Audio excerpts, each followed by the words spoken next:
Hey, this is Dina with the Rhode Island Wave. I'm here at Pirella's Ristorante in Warren, Rhode Island. I had no idea what a beautiful makeover they had just before COVID. Apparently, Chef Irvine of Restaurant Impossible came in and transformed this place into a 5-star establishment. What a treat this is.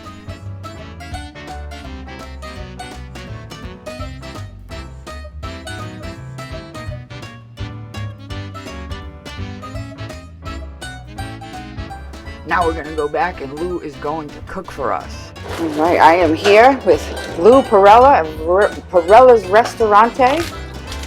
Lou, what are you making for us today? I'm making a seafood pasta dish that we've had since we came here in '95. The late '90s, we won the pasta challenge in Providence with this dish for the best seafood pasta. It's actually a red seafood pasta at the time, but we make it red and white, and it's all the local stuff that we get. You know, we get scallops from New Bedford and little necks from Narragansett, and well, not the shrimp, but pretty much everything is just local seafood. And the pasta we make ourselves right here at the restaurant, so which you'll be seeing a little bit later. So we start with regular little necks.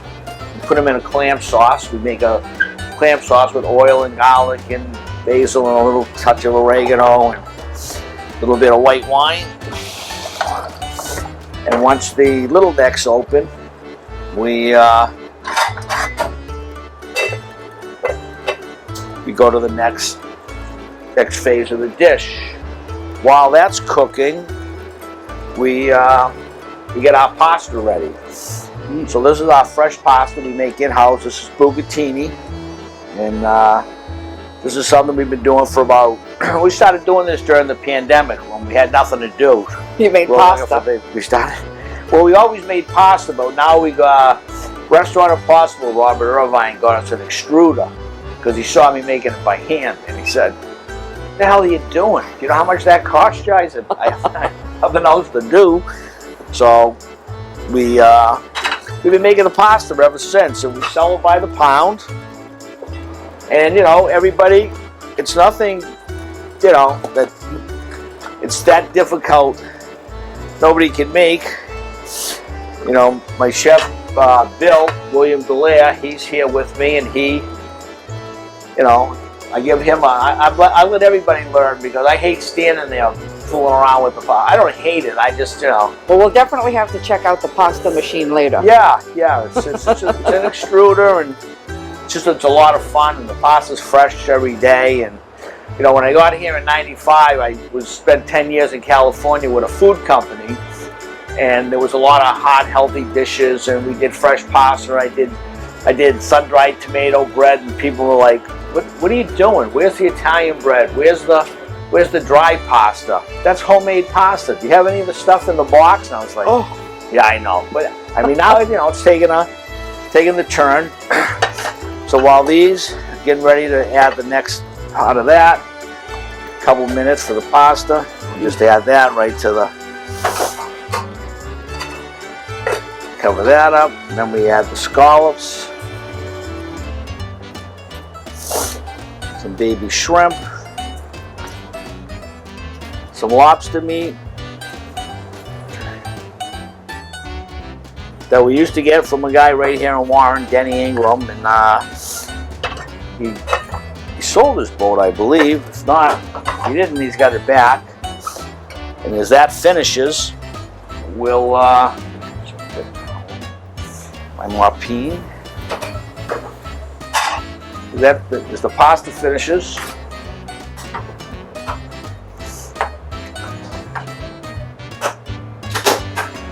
the necks will be open, the scallops will be cooked. You don't want to overcook the shrimp and the lobster. You add the shrimp. Then we just take the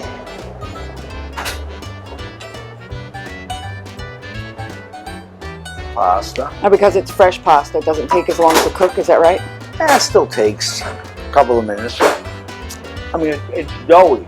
So you got to cook the dough yourself, but you can't overcook it because it'll turn to mush. So So about how long for the French Yeah, toast? 3 or 4 minutes. You just have to, you know, check it. Usually we do everything in the big pan with the baskets. We know right away when it starts to come to the top, it's almost done. So when you're in the weeds on a Friday or Saturday night, we got you on a nice, we're nice and easy, just. Oh yeah, there's a lot of that. But it is, we start the pasta, we get it going. The water's boiling all the time, and then we'll just take the pasta here.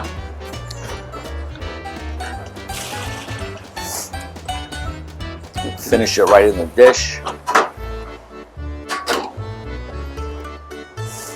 It's good to have everything right at your fingertips. Yeah, so everything's here. Get the plate.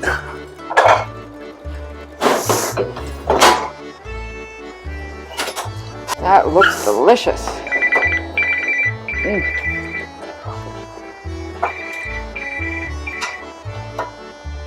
Now the pasta's finished. Put it in the dish. A little extra all open. I always heard that timing was the most important part of cooking. Well, especially with the seafood. 'Cause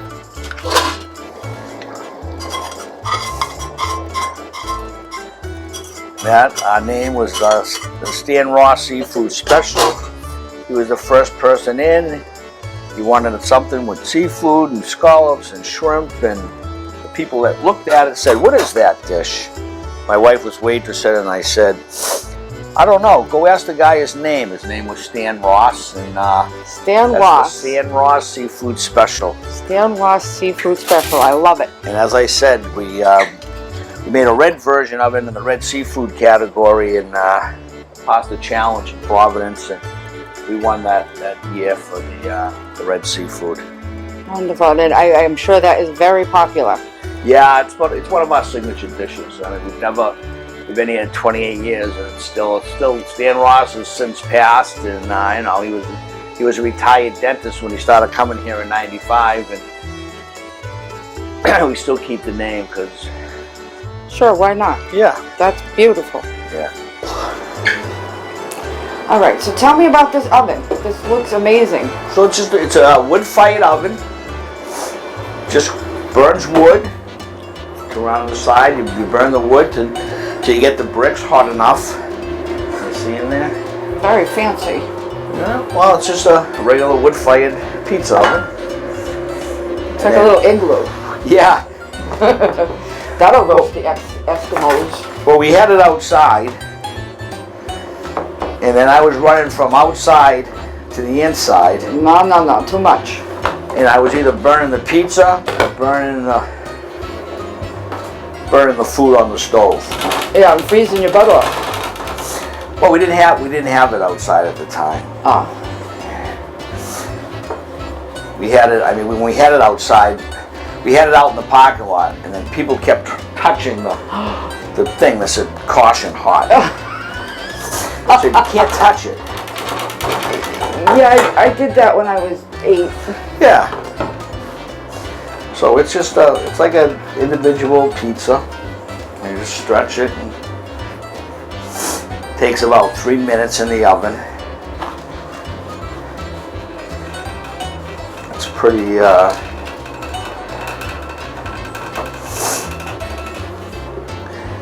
Bill worked at a pizza place, so I haven't had anybody that I could leave either here or there. So he does both. Now here's the sauce.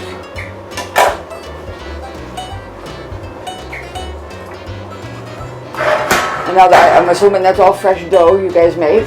Yeah. Wonderful. Yeah, I make the dough, let it proof for a day, let it rise again, and I take it out in the morning. There's so much more to restaurant food than restaurant food. Oh yeah. Everybody thinks you just put it in. And this one might be too thick. It actually needs to be very thin.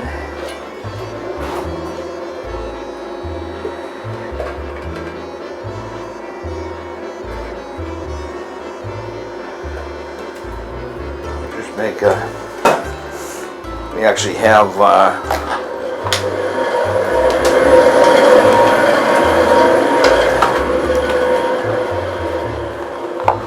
looks perfect to me. I mean, you can have fresh mozzarella, you can make a margarita. I figured we'll put a little of this on.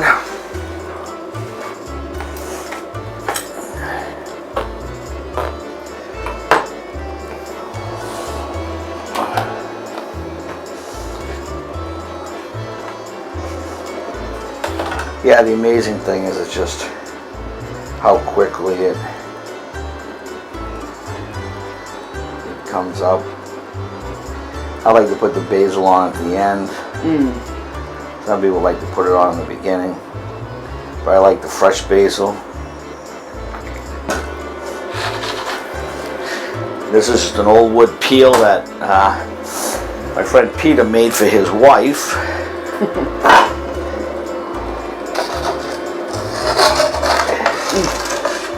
That I kind of inherited, and you can see as it goes down, it just, get out of your way.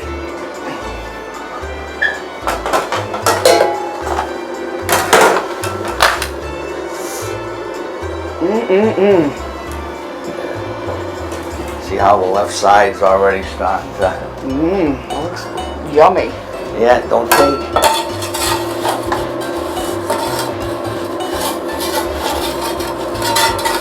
Doesn't take long at all. That's amazing. If you have the right temperature, I've been working at it all day trying to.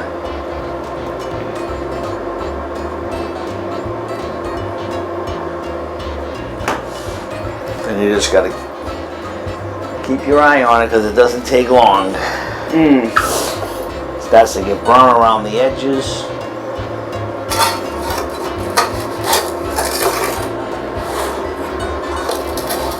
Turn it again.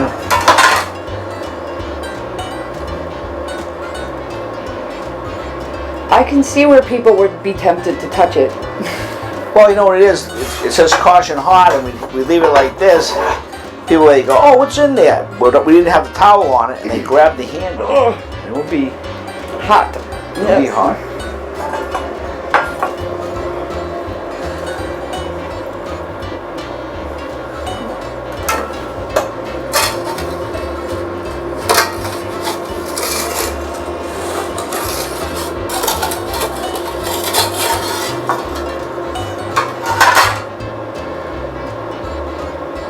This will be the tester. Well, it probably needs to be a few more degrees hotter because the. Well, I'll have to be the tester and let everybody know how it tastes.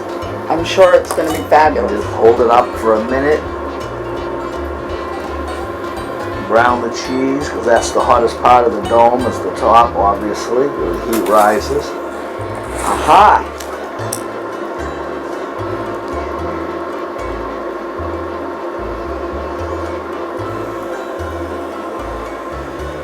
Oh, look at that. Just rip some basil off.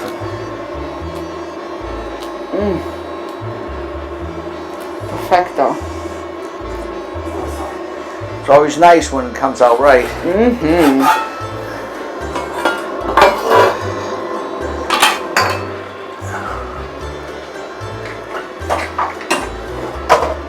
This is actually a cheese knife that belonged to my father. Nice. That I inherited, so we don't cut wheels of cheese, and we cut the pizza. We cut the pizza. That's beautiful. That's it. Bon appetit. Bon appetit. Pizza margarita. Pizza margarita.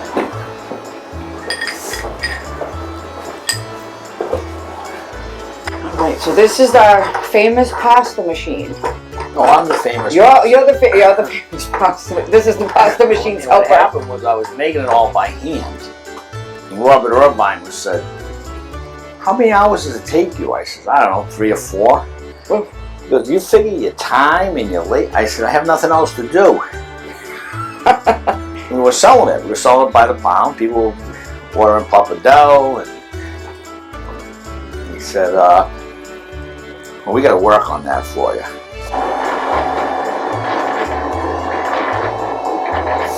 You can make like an egg pasta. You can make straight semolina, which this is, because this we're gonna boil, and you make sheets.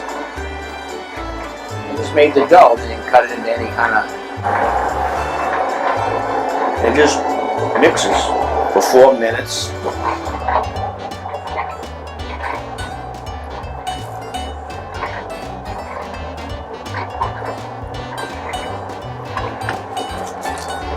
I think that's the thing about machines. They're so much more patient than we are.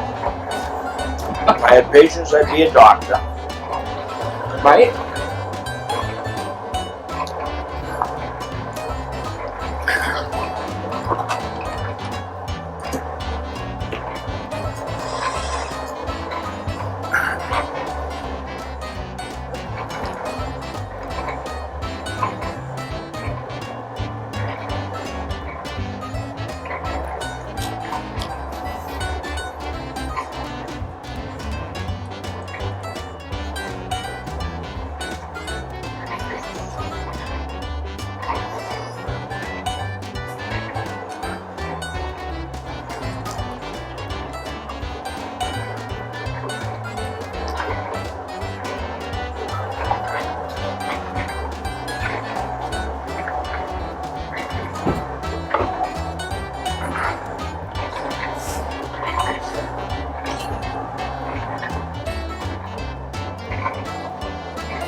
You're not supposed to have to do that according to the machine. Wow. But you know what consistency it should be, right? Yeah, I know when it clumps up like that, it's probably from the humidity from the rain today. Right. It needs a little help. And that's just years of experience. That's, Yeah. Believe me, I made enough mistakes.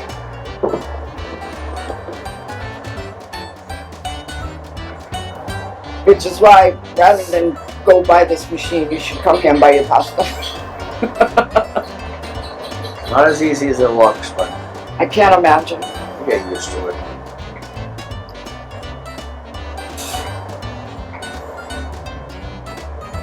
Now, do you have to order it ahead of time, or do you have a certain amount? No, I usually have a couple of pounds of each made ahead, depending on what it is. Like, we're running low on bucatini, which is what we cooked for the pasta dish. So, I figure I'll make a pan of this and show you how this works, and then I'll show you the bucatini, which is my favorite, personal favorite.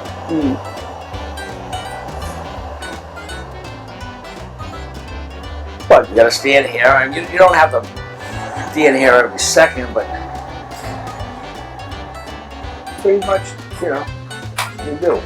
So, now we're gonna extrude it. Well, it's still better than 3 hours, right?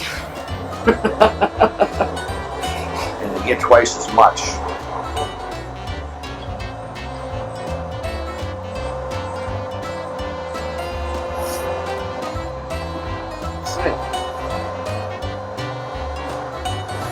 Look at that. Perfect little, Mezza rigatonis, mini rigatonis. little rigatoni. You make fat ones, long ones, short That's ones. amazing.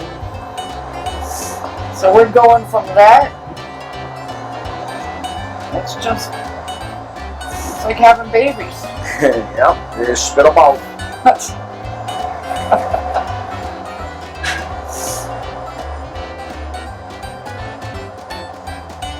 So if you were in any doubt that Lou Perella is making homemade pasta, do not doubt. It's here. It's happening right here, right before your eyes.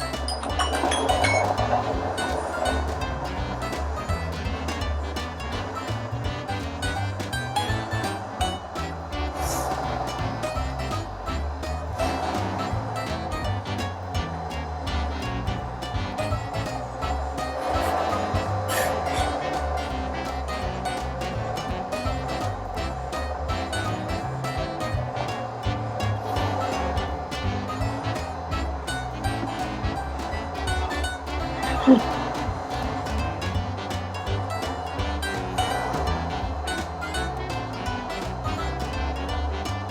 is it the same batter to make the other kind? Yes. Oh, It's good. just a different dye.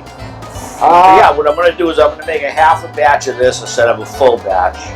Right. Then I'm going to take the dye out and do the other half. Now, this yellow thing is the dye. The brass. Oh, that. Okay, I got you. The brass. This is the dye. So this is the Bugatini dye.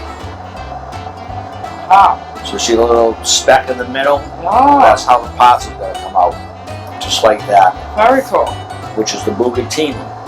Which is great for a seafood dish because now you got the sauce from the clams and the scallops and the shrimp and all that juice is getting inside that pasta. Not like linguine. See, I personally like linguine, but if I'm having something like that with a thin sauce, Bugatini is just perfect for it because it just goes right into the holes. Nice. So I would never think of that.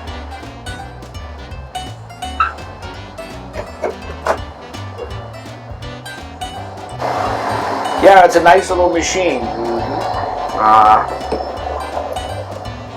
As I said, during COVID, what happened was they came back, Restaurant Impossible. They couldn't do they had to do some kind of revisit. And then they came in, what they did was a pandemic review. They like, what are you doing to survive? I said, we're selling homemade pasta, we're making sauce, we're doing, whatever we can take out, but, when you're working, but most people were working from home, so it was kind of tough because they had a pot of sauce on the stove while they were working from home, so. This just made it a little more convenient. They come here and they got fresh pasta, nice bolognese sauce. This is the Bugatini. Say it again. Bugatini. Bugatini. Bugatini. It's like spaghetti with a hole in it. Ah. So we know that, whatever that is, 10 inches, maybe 12 inches. Oh, that's how long it should be. Yeah. And which makes an ounce, so you get 4 ounce portions.